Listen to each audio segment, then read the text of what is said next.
time for the ride home in ENC. Yes! Yes! Yes! This is your 5 o'clock drive with Patrick Johnson. Holy mackerel! More news, more interviews, more ECU stories than you can shake a stick at. Hey, stop shaking that stick. This is the Patrick Johnson Show. Pirates win! Pirates win! On 94.3 The Game. This is the PJ Show, the Friday edition. Thanks for being with us. TGIF, we made it. Philip the Rep Pilkington, Patrick Johnson, intern Cecilia, who we will meet in a little while, and the one and only Stephen Igoe in just a minute. But Pilk, behind me is a new background, which is the size of Texas. I heard your buddy brought it to you.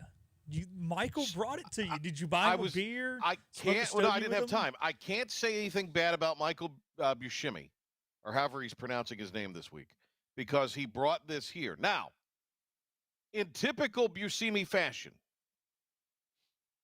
I said, text me or call me when you get close, so then that way we can. I'd know he was coming. He texted me, I'm here. All right, so I got off the call I was on. I start to make my way down to the landing, where you come in the door. And there's two doors on the landing here at the Casa de Johnson at the Working Man's Beach. And all of a sudden I hear the alarm go off. Buscemi has come in the front door, which we don't use. We use the side door of those doors. And I did learn this. Those doors have apparently been unlocked for a long time. I just assumed they were locked, that front door. So Buscemi burst in and knocked over like the paddle boards and the shoes. It sounds like there's at least an alarm system. So even though you left them unlocked, yes, at least the burglars are going to get scared away. Right. A whirling dervish. And then you mark that. I'm doing my best impression today of the IBX Radio Ranch headquarters because it's 111 here in the house. The AC's on the fritz. AC's out. Ooh. Does sound like the IBX headquarters. It does. All right. Igoe looks very entertained. He's like staring into the abyss right now. Oh, Stephen Igoe. Now, this is a show right now. We got a bona fide star on the show. I'm sorry. I didn't realize we had a bona fide star on the show today, Pilk. I thought Igoe would maybe join us from parts unknown, but he's in the studio today. My apologies, Mr. Igoe. My apologies. A little Friday slice of life, and Pilkington says go to Igoe. I finished up my show hours ago, and I've just been sitting here waiting patiently to be on the Patrick Johnson Show. You finally got. I'm sure you got a lot of work done. I'm sure you got a lot of I've work been sitting done. there grinding away at the computer. So hey, but appreciate you having me on, man. I like these fancy graphics. I know you always make a joke that my show's high budget. Well, I don't have these graphics. High budget. I don't have these lower thirds on mine. Well, everybody needs to know who Stephen Igoe is, right? So I was corresponding with a pretty high-level football source just a little while ago, asking about today's scrimmage. Long ways to go, but getting there. I know you know what happened at the scrimmage today, Igoe. I know you know what happened at the super secret closed scrimmage today. I have about as much information as you do. They have, to their credit, done a pretty good job of keeping it in-house, this camp, which, look, I've told Blake Harrell this in person. I'm like, look, NC State, they allow access the first hour of their first practice, which, of course, like first practice of camp, nothing is really going on. You're out there, no pads. Right. It's just helmets, walking through stuff. And then they don't allow any media access the rest of camp outside of a few interviews, whereas at least Blake Harrell and his staff are allowing quite a bit of – like 2 to 3 days a week, we're getting out there. We're getting to see some stuff, and we're not going out and reporting every little thing that happens, but we can at least report on some stuff. So we're getting a decent amount of access. I feel like I've got a pretty good idea of what's going on. I have not heard much about Friday scrimmage yet, and I think it's a case where if you're ECU, you hope that at least the defense shows some backbone. It's okay to have one side of the ball winning a scrimmage, despite, everybody freaks out when this happens. But really, you just don't want one side of the ball dominating the entirety of camp. And I don't feel like it's necessarily been that, but ECU's offense definitely got the better of ECU's defense in the first scrimmage. Now, today was completely closed or is closed, so I don't know what has happened or what will happen. I do know it's going to be more situational work, more so than actual putting the ball down and playing it out like a real game. So they will be a little bit more controlled. But I tell you what, they feel good about the offense. I feel really good about the offense, and now you just hope the defense can complement it enough, along with special teams, to form a pretty good team. So there are a lot of questions. Well, not even questions. There's really been nobody in Blake Harrell and Josh Aldridge's opinion who's maybe stepped up at the linebacking spots. They've got names, they've got candidates, they've got bodies. So let me ask you this. What would you say defensively are the things that they will be able to rely on definitively this season, or at least early this season? I think the one thing that you feel pretty good about is your starting safeties. And you've got Tegan Wilk, who is back for his 6th year of college football. Pirate fans know the name. He was here for 4 years. He went to Houston last year. He is now back for year number 6 of college football, and to round it out in his ECU uniform. So he's a veteran. Is he the best athlete in the world? No, but he's going to play smart. So you always want to be smart on the back end. And then at the other safety spot, you've got Jamarly Riddle, who is a true sophomore, but may be arguably your best player defensively in terms of playmaking ability. So to me, you feel good about the back end. Corner, you have a lot of older players. It's just a matter of who's going to step up. Older being incoming transfers, not guys that ECU fans necessarily know because they're brand new to the program.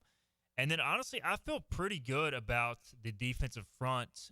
Yeah. And it's not like, do I think they're going to go out there and dominate NC State game 1 from the standpoint of, like, winning head-to-head and getting penetration consistently? Not really, but I do feel good about them.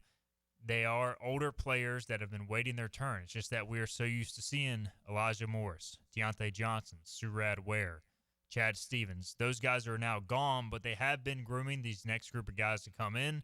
You also complimented them with 2 to 3 significant transfers that have real upside, in my opinion. So, like, that group I felt nervous about going into the offseason. I now feel pretty good about them. I do have questions at linebacker and at corner, and I think that's a concern, but I feel pretty good about the defensive front and the safety room at this point. Always seems like there's a question at corner. When you question linebackers, though, are you questioning Sam Danka? Are we going to have to set Joey Football on your rear end? Because Joey Football might tear you up for questioning Sam Danka. I am not questioning Sam Danka, the football player. I am questioning how effective will a 6'6", 230-pound inside linebacker be. It's just you don't see a guy with that much length who's more of a in-space player, more so than why don't they put him, or do you think they will do something to maybe take advantage of said length, or is that just not his skill set? It's interesting because he started as a nickel, then they moved him to outside linebacker on the line of scrimmage. It's a big damn nickel too. Yeah, I mean he was huge, and he came in at like 205, 210, but he was always 6'6". I mean he was always a tweener. And so they moved him to the front, and, like, he's a good pass rusher, but he's not a guy who's going to hold up well against a 300-pound tackle in run help. So, like, they're trying to find the right place for him. I think, honestly, the theory of playing linebacker is not that big of a deal because I don't expect him. If you're playing a downhill running team, I don't think he's going to be out there trying to, like, come downhill and stop the run every single play. I think he's more of a, all right, this guy's going to be good dropping into coverage. He's going to be good coming on blitzes. His length it makes things difficult. It gets into passing lanes. So I feel like he's going to be utilized as more of a hybrid linebacker.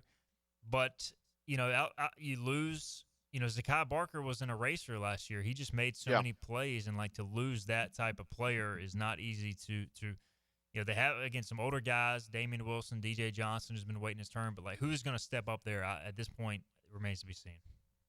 Stephen Igoe is the host of Hoist the Colors Radio, noontime on 94.3 The Game, also Hoist the Colors online. Igoe, what is going on now? Is there a special for the preseason that you can let the folks know about with Hoist the Colors? That is correct. Appreciate you asking, Patrick. A 50% off special on Hoist the Colors right now. So we've got all our VIP practice reports. We also do free content as well. If you're not familiar with the site, it's kind of a hybrid site. Speaking of hybrid linebackers like Sam Danka, it's basically the Sam Danka of websites. You've got the VIP portion, which our members pay for. Also, the free content we distribute to our social media channels. And so if you want the more in-depth content, you can subscribe for that for 50% off for the next 365 days. That'll get you all our recruiting reports, practice reports, injury info, all the behind-the-scenes stuff that the diehard fans want to know about. So that's available now up into the season opener. Igoe with us here on the program today. Appreciate it very much. Offensively, Blake Harrell said this week that, obviously – the way I shouldn't say it was interpretive. He almost just basically said Mike Wright is the backup. We're not drawing up anything for him to necessarily factor into a drive and that kind of thing. Does that surprise you? I think if you add an athlete as talented as Mike Wright is, and you don't find some way to get him involved, whether that's on offense, special teams, whatever, I think you're doing a little bit of a disservice to the team because I think he's that good of a player. Like, he's one of your fastest players. So, look, I do believe in the notion, and Philip and I have had this conversation, like, you've got a veteran quarterback now. You don't really want to mess with taking Caden Hauser out just to give Mike Wright a shot and mess with the flow, especially if they're doing good. But, like, if you got a 6'4" guy who's 200 pounds who runs 23 miles per hour, like, Let's use him somewhere. How that is going to be utilized, I have seen him on punt return in practice, so I wouldn't rule out special teams. I think he's just, when he entered the portal, he was open to playing other positions. I wouldn't rule out him playing somewhere else. I do think they're going to find a way to get him on the field and the ball in his hands. It's just a matter of finding that balance because JDB has told me he doesn't want to have a two-quarterback system. He doesn't want to just insert Mike Wright mid-drive and take Caden Hauser out. So I think there's got to be a balance. So no, Wildcat package, I guess. I mean, I haven't seen any. Doesn't mean they're not putting any in. But right now we're basically able to watch the position drills, some 2-point conversion stuff, some team-on-team stuff, but haven't seen any of that to this point. Up front, the center position is still being sort of jockeyed for. Where does that land? I would expect, as of today, Darius Bell to win the job. Bryce Weaver has pushed him. He is the D.H. Conley product. He has gotten some number one reps as well. I've seen Darius Bell get more number one work. Doesn't mean Bryce Weaver can't win the job, won't win the job, but Darius Bell is a senior. Bryce Weaver, I believe, is a redshirt sophomore. And so you tend to lean on a guy with experience there. They're both around the same size. I do think Weaver has a little bit more upside, so I wouldn't be surprised if, later in the season he is winning the job if Darius Bell has struggled at all. But Darius Bell has impressed me with his snaps. He seems to have a good understanding of the offense. So I would expect Bell to be the guy. Nobody has told me that outright. And, again, I could see it continuing into the season. But that's how it stands right now. A lot of people have talked about, I'm sure you've talked about it, maybe even talked about it some today with, what you have at running back. But there's attributes, but they all kind of bring a little bit of something different to the deal here, particularly Gunn. I mean, I don't – to me, though, this offense needs to have a home run hitter. And that would be Montgomery, at least in my mind right now. But what's Gunn's role in all of this? Yeah, Marlon, he is not a home run hitter, and I think he looks healthier than I have seen him look the past several off seasons. I want to say, last year I know for sure he got in a traffic accident right as camp started, and he missed the first 2 or 3 weeks of camp with that. And he never looked that explosive once he got back. And then the year prior he dealt, I think, with a hamstring. So he really has not looked like freshman year Marlon Gunn. And when I talk explosiveness, it's more of the powerful, explosive running. Like, we haven't seen him just, run through guys like he did as a freshman. So I think he's getting back to that. I think they're also being careful with him during camp because they know he has had trouble staying healthy. I think he may be the first guy out there on August 28th just from the standpoint of he's your senior, he's your leader. I think the other thing is, too, he's great character guy, great leader. And, you want to do right by your program and by your seniors. So it wouldn't surprise me at all if he gets the first series at NC State, sets the tone, all that good stuff. But I do agree with you. London Montgomery, by far, to me, he's got the most burst. There's no false steps with him. He just gets the ball and goes. Does he have the most wiggle? Can he make guys miss the most? No, but he's kind of a blur out there, and he's got pretty good size. Parker Jenkins is kind of a hybrid. He looks like he'd be a physical back. He's almost more of a speed back at this point, though, and they're trying to get him to utilize more of his physicality. So I'd say he's kind of a blend between the two. But you're talking about a guy. But he's healthy, right?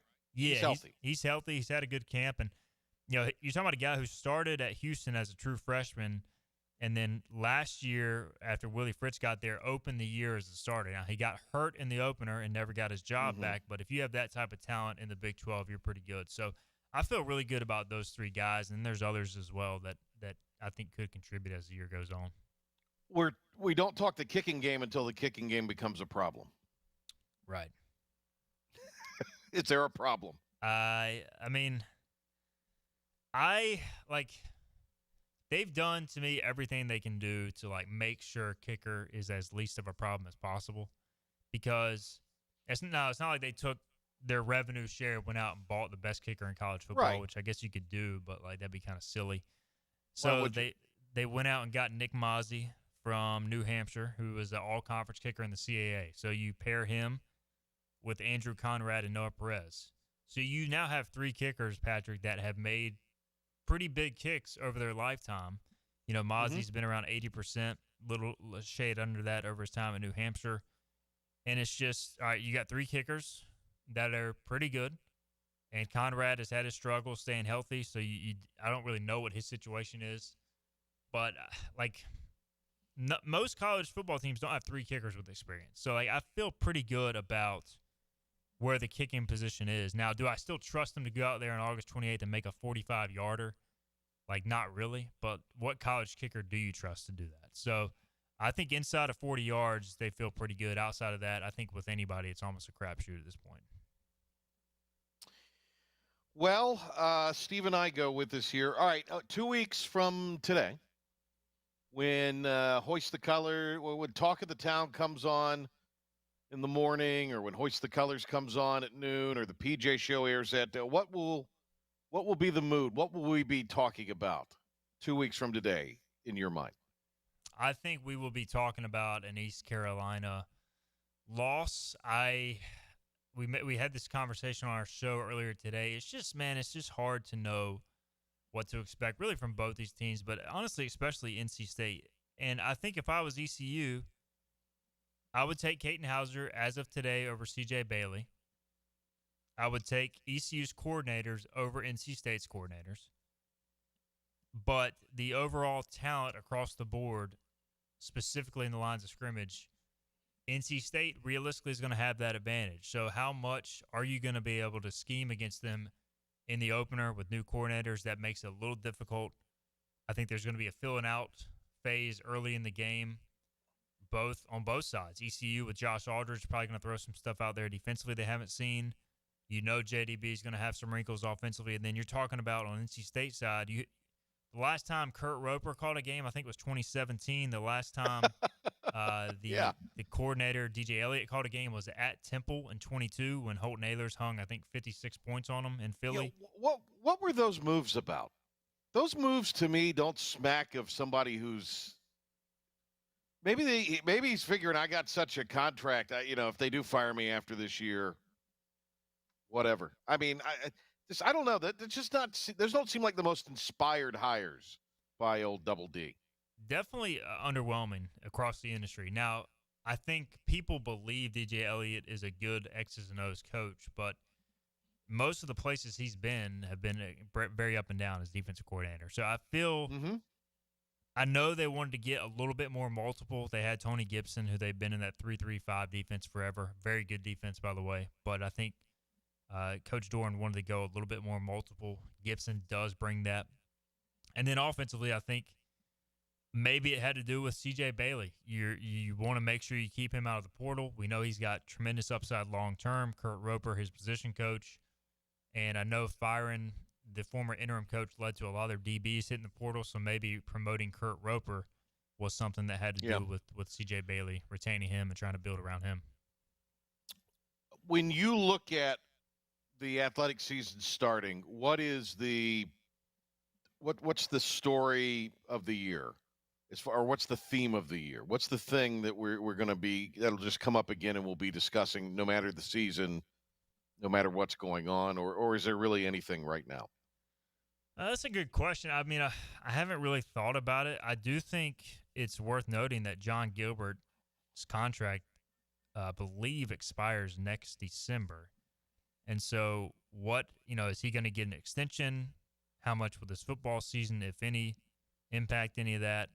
And then just for me, look, football is always king. So I feel like Blake Harrell and ECU really aren't getting that much credit for what happened at the end of last year. Like, a lot of people are just assuming that, all right, it's going to go back to being kind of this mid-tier American Conference program. Get it right, Igo. Yeah, that's my fault. American Conference program that it had been in previous years. And, like, who's to say that Caden Hauser isn't the next great quarterback at ECU and that Blake Harrell truly found something? How many ECU football coaches have won 5 of their first 6 games on the job here in Greenville? So, like, I know unique circumstances. I know this year will be completely different. But, like, if they go out and beat NC State in the opener, I think the narrative shifts from, all right, this team could be pretty good offensively to, all right, this team could be one of the best teams in the American. I mean, like, legitimately. Like, you look at, if you beat NC State in that opener and you go into that BYU game 3-0, Greenville could be on fire in a good way. So, like, I think there's a lot of things that could happen depending on how the early part of the season plays out to really shape the narrative of the season. I go. Great to talk to you. Good Hope to you talk had a to good you, summer. Man. Absolutely. Good to be back. All right. You can catch Steve and Igo weekdays from noon until 1 here on 94.3 The Game and the IBX Media app, and then anytime online on Hoist the Colors. When we come back, Pilkington will do the Friday 5 at 5. Lots to talk about. And we'll do it with the one and only Philip the Ref Pilkington coming up here on the Get You to the Weekend edition. Been a minute since we said that version of the Patrick Johnson Show. The team of Flatlands Jessup is working overtime to help ensure that Eastern North Carolinians like you get the health insurance help you need this open enrollment period. New legislation passed, meaning more people than ever qualify for affordable coverage. Let us help you today. The best burgers around. Everyone loves a thick, juicy, and fresh burger. Tiebreakers in Greenville, plus the all-new Tiebreakers in Winterville, do real burgers better than anybody. So don't just go to any burger-themed restaurant chain. It's time to break the chain and eat local. Tiebreakers, real burgers at its best. Everybody loves burgers. Big tax credits are back. Get a 30% tax credit, up to $2,000 off your new Mitsubishi electric heat pump install. Let Comfort Master help you take advantage of the tax credits with a qualifying Mitsubishi electric ducted heat pump or non-ducted Mitsubishi electric mini splits. Mitsubishi electric mini splits are ideal for bonus rooms, garages, or sunrooms. If you need a new HVAC unit, call Comfort Master today. Call Comfort Master. Call Comfort Master. You know what the problem is with standard belts? Usually you have to choose between too tight or the opposite, too loose. But with Anson Belt and Buckle, you don't have to choose. We got rid of the holes and instead have a track system designed for micro-adjustability. That way you can enjoy a perfect fit every time. Anson Belt and Buckle. Find your perfect fit today.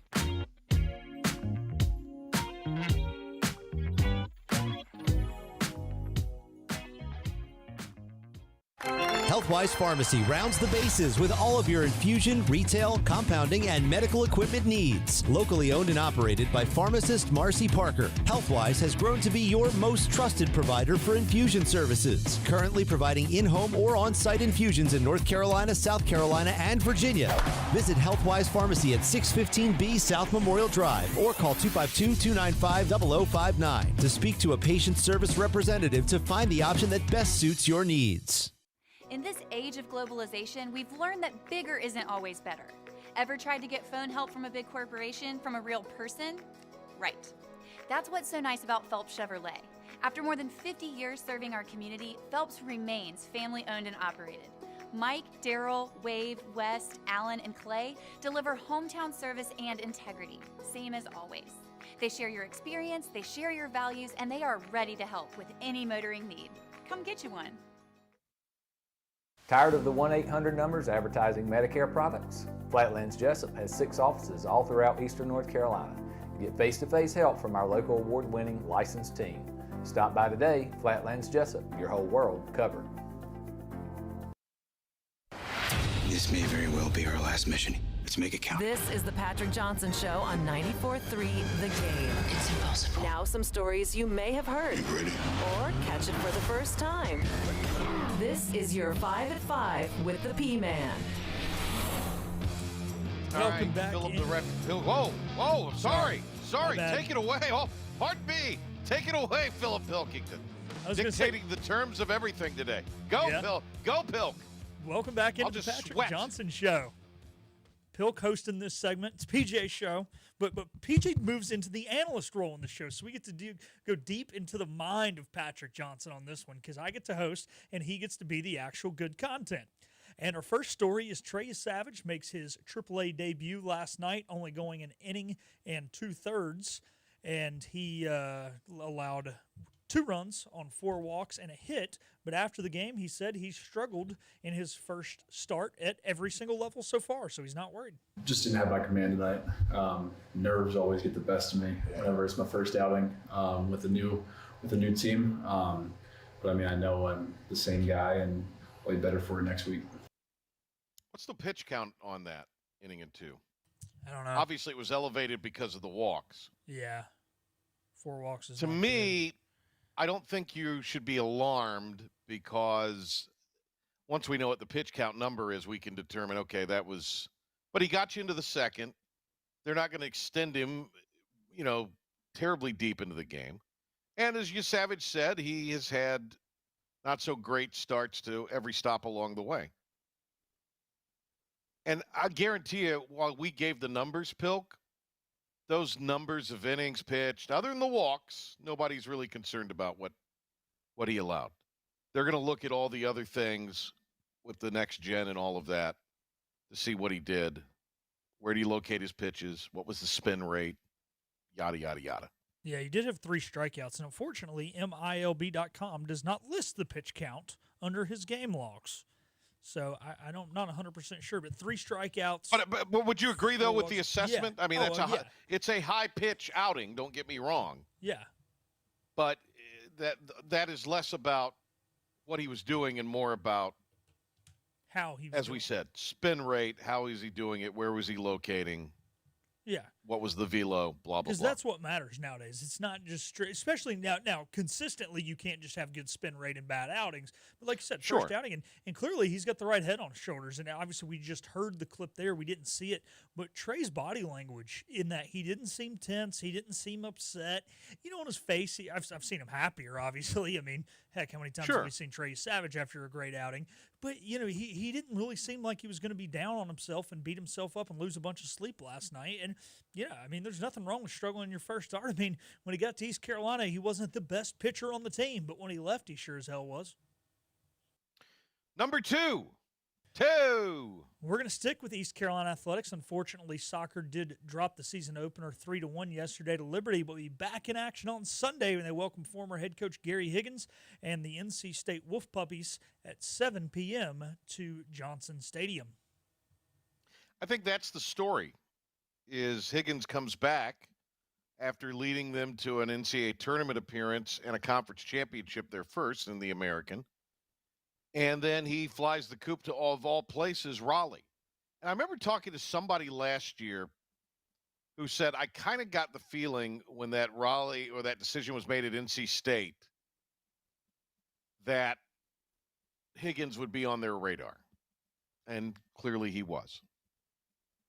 You can't blame him. I mean, he's not from here, so he's not into the whole Eastern NC State road. I think he was going to take the first power forward job offer he got, and I think we always knew when the hire was made by John Gilbert that this was going to be a pit stop for Coach Higgins, that he's a darn good coach, and he was going to be successful, and he was going to go on to bigger and better things. And I'll be honest with you, I wish him the best. I have no problem pulling for NC State women's soccer this year and Coach Higgins, and You're not doing it? You can't do it?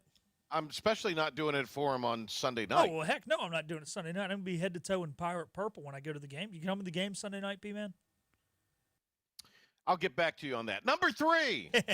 It's after PJ's bedtime. At least the second half will be.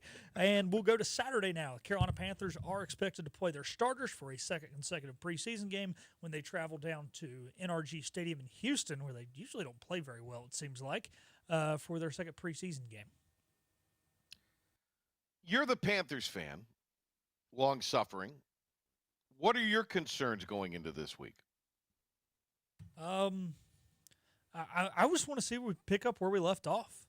You know, that was a really good second possession by that offense, the starting offense in the first preseason game, and the defense was able to actually kind of keep Cleveland tamed. The starting defense was, and I want to see that against what is a much better Texans offense than Cleveland offense. So just show some consistency. It's tough to see a lot of consistency with only 2 or 3 drives, but let's see it. And it's always fun when they actually play the stars in the preseason game. You know, preseason wasn't bad 20 years ago when the starters would play a whole half in the second game and 3 quarters in the third game. But now it's kind of a snooze fest. So let's hope for a little excitement from the little kiddies there in the first 2 series.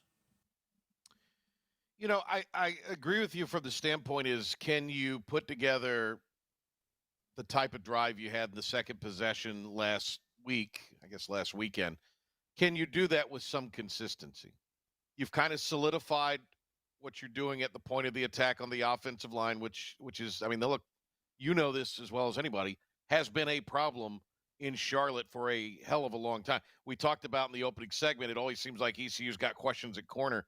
Well, for the last, Pilk, maybe 7 or 8 years, at least since Riverboat Ron, and maybe even during the end of his run, there's always a lot of questions at the offensive line or on the offensive line for the Panthers. So see how they play. I'm not so worried about defensively. And then here's my other question for you. What's going on with J.C. Horn? Yeah, I think this is kind of a precautionary thing to keep him out, just because he does have that thumb injury. Is he fragile? Oh, yeah, he's definitely fragile. We know that. That's nothing new. But I think keeping him out now is just precautionary. He's getting to play in the joint practices. It's a little more thud. The last thing you want to do is fully go to the ground and re-injure the thumb. But to your point about the offensive line, yeah, the offensive line was solid under Riverboat. But the last time I truly trusted a Panthers offensive line, I think Coach Maggs' dad was the offensive line coach. The last time I truly trusted, no, I was 6 or 7. You know, back in the days of Travell Warden, Jordan Gross. Kevin Donnelly, Jeff Schwartz, guys like that, Jeff Hangardner back in the early to mid 2000s is probably the last time I 100% trusted a Panthers O-line, because they still had guys like Michael Orr on the team when they were in the last Super Bowl. So talk about a guy who's fragile. You got Michael Orr. Yeah. Good point. Yeah.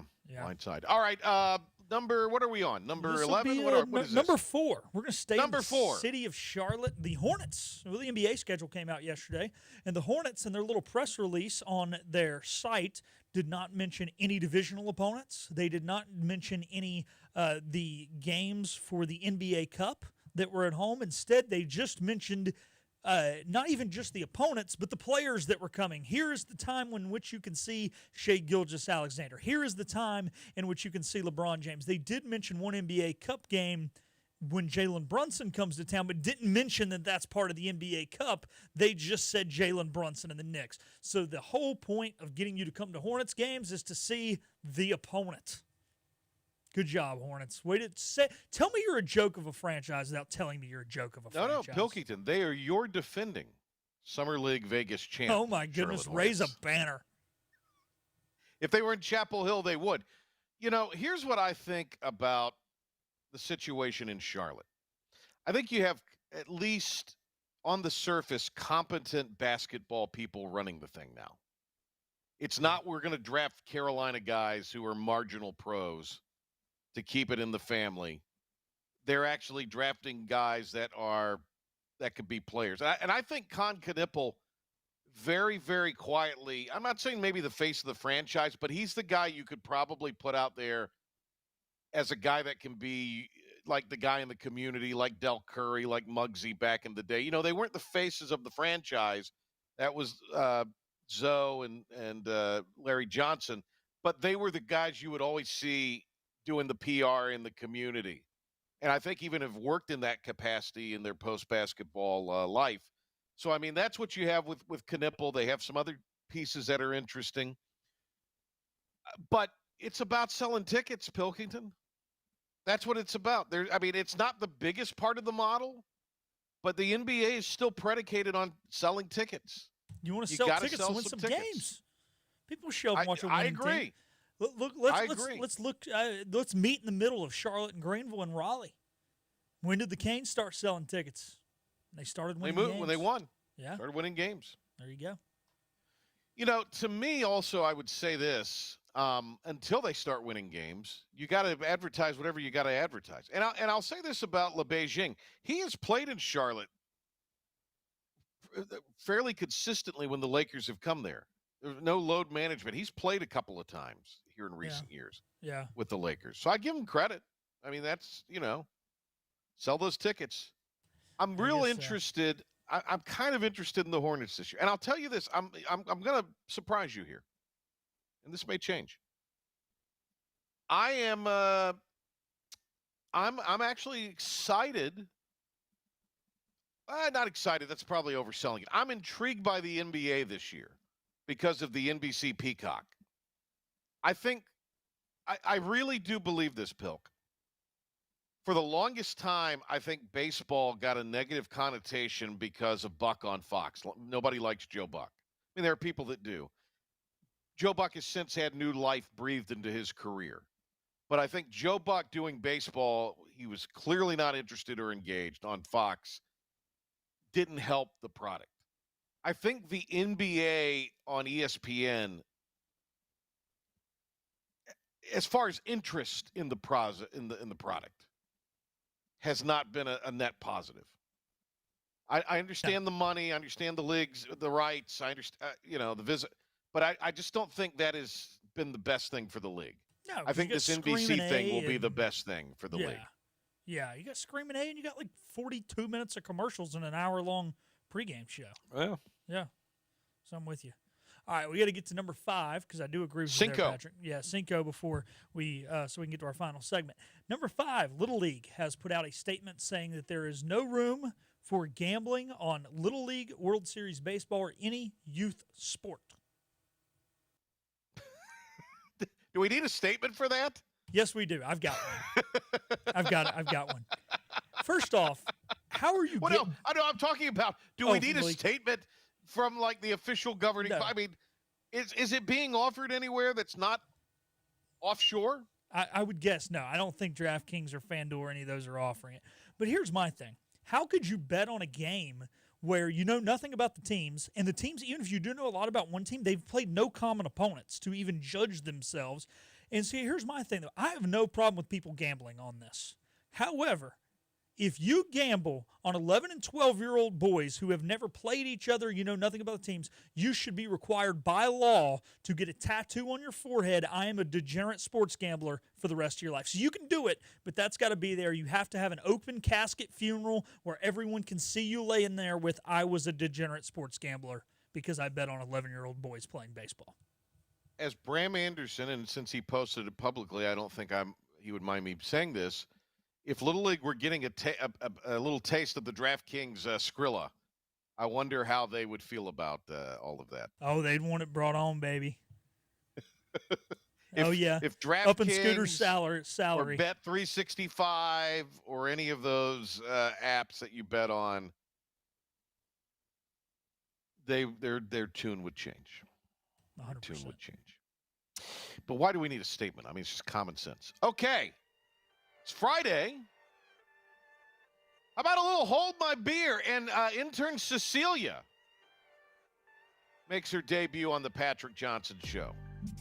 We'll do Hold My Beer when we come back. This is about you, your family, and the health of all who live in Eastern North Carolina. This is about the transformation of a health system into something more powerful and more human. About creating new ways to treat disease and keep you well. This is about ECU Health, which is to say, it's really all about you. ECU Health. minds, hearts, purpose.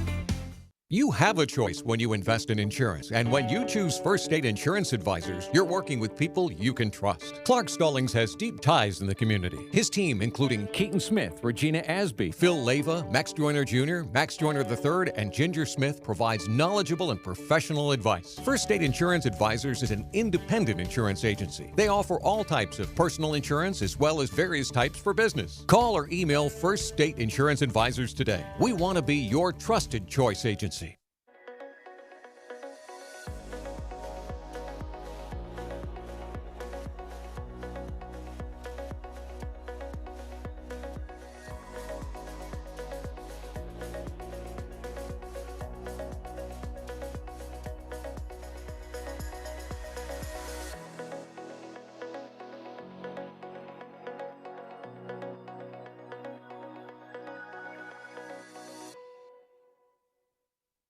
At Parker's Barbecue, our family has been serving your family for 3 generations. For that, we say thank you. Blessing families every Thursday. Kids eat free all day. That's the Parker's way. Legendary food served from our 3 locations. Always quick, always delicious. That's the Parker's way. At Parker's, our mission is to impact our customers through Christ-like service in a way that feeds them both physically and spiritually. That is the Parker's way. Acre Station Meat Farm, along with Lane Angus Beef, bring you Farm to Fork Beef. Stock your freezers now with affordable beef boxes, just in time for the grilling season. Farm to Fork Beef brings quality local beef to your family. From your traditional butcher shop, Acre Station Meat Farm. Come on down to Acre Station Meat Farm and find out why we're #1 in fresh cuts and friendly service. Acre Station Meat Farm, Highway 32 North, Pinetown. Storm season is approaching. North Carolina weather can damage your roof, and before long, a small leak can turn into a big problem. Your home is one of your biggest investments, so protect it with Wells Home Improvements. We work with all insurance companies for a hassle-free roof installation experience. Call us today and get 10% off your roof installation when you mention this commercial. 252-227-8403 or visit us online at wellshomeimprovements.com. Wells Home Improvements. Local, honest, dependable. Do you have something you need to get off your chest? Get off your chest. I am not here for rage. I'm here for revenge. Did your favorite team blow another game? They are who we thought they were, and we let them off the hook. Or is there just something that's driving you crazy? I'm as mad as hell, and I'm not gonna take this anymore. It's time to let it all out. You have made me very angry. Very angry indeed. With another edition of Hold My Beer. Hold my beer. All right. It's back. It's a What Grinds My Gears segment. Pilk, I would say you, because you've really been bossy today. Dang, have I? Well, you've been a little bit of a diva. I'm not going to lie. Intern Cecilia is part of the Patrick Johnson Show. Pilk, for future reference, we got to put a nice PJ Show or 94.3 The Game logo for the video audience there. Yeah. Can you do that while we're on here? Yeah. Oh, wow. Intern Cecilia has been working on Talk of the Town most recently, and she's in the studio with us today. And, you know, we have a very strict and simple rule, Pilk. Well, we can't do it because once we've done so much editing in this dumb software, it won't let you move stuff around anymore. So I'm trying to make the thing smaller, but it just wants to make it like that. It's all big. Let's not do that. Yeah. Let's not do that. We'll work on it for next time. Anyway, intern Cecilia has been with us on Talk of the Town. I think she's traveled to some road shows, one of the ones I actually went to. And we do have a hard and fast rule within the IBX universe that the interns are not allowed to speak to me. They have to go through a conduit or someone. Now, I can talk to the interns, but they're not allowed to talk or engage me. Pilk, this is a long-standing rule, is it not? It is. Are we about to break the long-standing rule? Well, it's a segment. It's hashtag content. But here's the other part of this, too. Cecilia, I believe, may have gotten some compensation for working these remote shows. Is that true, Cecilia? I believe that I will be getting compensation. Okay. Well, that makes you a professional, so you could speak to me, but just do it sparingly. All right, intern Cecilia, tell us about yourself. So, my name's Cecilia Tidwell. I'm from near the Charlotte area, Lake Norman, if anybody knows where Pilk, where is that? Where is that, Pilk, in relation to where you grew up? Pretty much straight west. Okay. Speak up, Cecilia. Get solid on that mic. My mom, she lives in Oak Island area, so I was near Wilmington for a while. Love it there. Love the beach. I've always been on a body of water other than ECU. I guess I could count the Tar River, but I'm not going to. No, we don't count the Tar River. All right. So, intern Cecilia, let's just say, do you mind saying where you work? Oh, yeah. I work at the 1717 rooftop restaurant on top of the new Hilton Hotel that's downtown. And I really like it. It's pretty good. Intern Cecilia will go and work there at night, Pilk. And then Buscemi makes her get up at like 1 in the morning after she's worked all night to leave at 3 to go. And she does it. She did it, yeah. Intern Cecilia's a star. They told me they were going to get into the place at 5:30. Michael called me at exactly 5:30 saying they were already set up. That's how over the top. Have you enjoyed your experience so far here, intern Cecilia? I've really enjoyed it. I've mostly learned under Michael so far, so now I'm starting to work with Philip. I think Michael did a great job teaching me the basics of everything. And you don't have to lie. No, I enjoy Michael's company too. I thought he was a great teacher. I miss him, but I don't miss the early mornings. Interesting. If you were here today, you'd have seen where he busted through the front door that apparently had been unlocked for years, unbeknownst to me. All right, let's Cecilia, do you know the rules to the game? It's what grinds my gears. You say hold my beer, and you give an issue that you have, something that's just sticking in your craw, something that's agitating you, and then Pilk and I will comment on it in the case of when you give yours. But Pilk's going to go first, and you and I will discuss. So here it is. Hold my beer. This might be a little too old of a reference for Cecilia to get it. So I was watching before Igoe's show today. They were doing these races where they're bringing back old cars, and they were running some old cars from the 20s. This was a live race, Patrick, and I was hoping that is this on television? It's on YouTube, but it's a thing. They're actually doing the IROC series. Remember that from the 90s? They're going to run a race. Kurt Busch is running it, and I was really hoping at the end of the race that 99-year-old Dick Van Dyke was going to fly in on Chitty Chitty Bang Bang and win the race, because Chitty Chitty Bang Bang is the greatest race car ever, and Dick Van Dyke did not fly in and win the race on Chitty Chitty. Not Herbie the Love Bug? Oh, Herbie's up there, but they weren't running cars from Herbie's era yet. It was the 20s. Gotcha. So Cecilia probably has no idea what I'm talking about from the 1968 film with Dick Van Dyke. I've heard Dick Van Dyke before. Okay.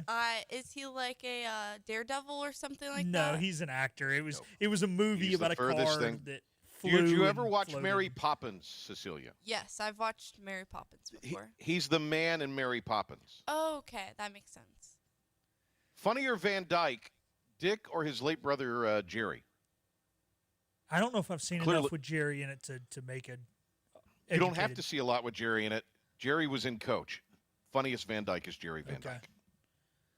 Didn't say the most talented, say the most storied career, the funniest Van Dyke. Okay. Always wanted to say that on radio since I heard it in the 90s, speaking of dated references. All right, Cecilia. Yes. You'll go last. This is my Hold My Beer. My Hold My Beer is, boy, there's so many places I could go. But I'm just going to go with the fact that this thing is the size of Texas behind me. It was. I mean, I don't know where I'm going to keep this. It's a pain to break down. It looks pretty good. I like it, but I don't. I mean, it's like in the middle of the room right now. For the people, and it's also blocking off the fan, which is the only air source right now here at Casa de Johnson at the Working Man's Beach. Is this the size of our backdrop for the pregame show? This would be a great backdrop to have for the pregame. Yes. Or like a remote show. But to have it in the studio, I don't know. If you're with us on the vast video audience, you want to check it out. So I would say, but it looks good. I'll say it looks good. So I don't really, that's a Hold My Beer. I don't know if we could shrink it. There's the full screen for those on video, Facebook and YouTube. I think it looks pretty good. I think it looks great. They did a great job. I think it looks good too. Just, you need one the size of the Rhode Island instead of Texas. Correct. Well, maybe more like a middling state. Maybe more like North Carolina, the size of North Carolina. Yeah. Or Georgia. All right. Cecilia? Yes. Go ahead. How old are you, Cecilia? I just turned 21 in June. All right. You're clear. Go ahead. You can say hold my beer. Go ahead. Hold my beer is going to be the ridiculous amount of construction in downtown Greenville. I'm sick and tired of it. It's been going on since I moved in freshman year about 4 years ago. I'm tired of it. Oh, wow. Yeah, it's been going on a minute. It's just constant. And there's all these detours. I can't get to where I need to go in just one straight shot. I got to go all around everywhere. It was even worse. So Dickinson is closed downtown. Yes, they also closed it off. It was multiple segments between here and downtown, and it was hard for us to get to the campus from here. We have to go to the press conferences and stuff a lot. It was terrible. It's ridiculous. It's like never ending. You would think that they would get it done while everyone's gone during the summertime. No. It's always something. See, you can't stop progress, Intern Cecilia. That is true. You can't stop progress. That is true. It's like what they were building out in Winterville. I was looking at houses when I lived in Greenville 15, 17, 20 years ago. And they had a graveyard in the middle of this new neighborhood with like these old spooky headstones with a fence around it because they built around the graveyard. Can't stop progress. Hey, at least they were not in the median. I was in Belize, and there was a graveyard that they built the highway through it, and there were graves in the median. It's the only place in the world that there are a graveyard in the median of a highway. Was the Belize thing a humble brag? I think it was. World traveler Philip. It was on a cruise. I mean, a lot of people are on cruises. That's didn't count. It was a Carnival cruise at that. So they're kind of the. Nyeh. Did you see the thing that Netflix had on it's like what something goes wrong or something, and they did one on the cruise, and it was probably the most overhyped. I didn't see it. 40-some minutes of my life I couldn't get back. It would help if I knew what the name of the program was. No, if I'm going to watch something about a cruise starting out good and ending bad, I'm just going to watch Titanic.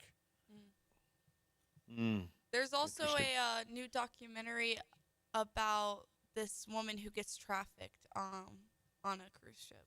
Well, that took a little bit. That took a little bit of a dark turn. Jeez, Cecilia.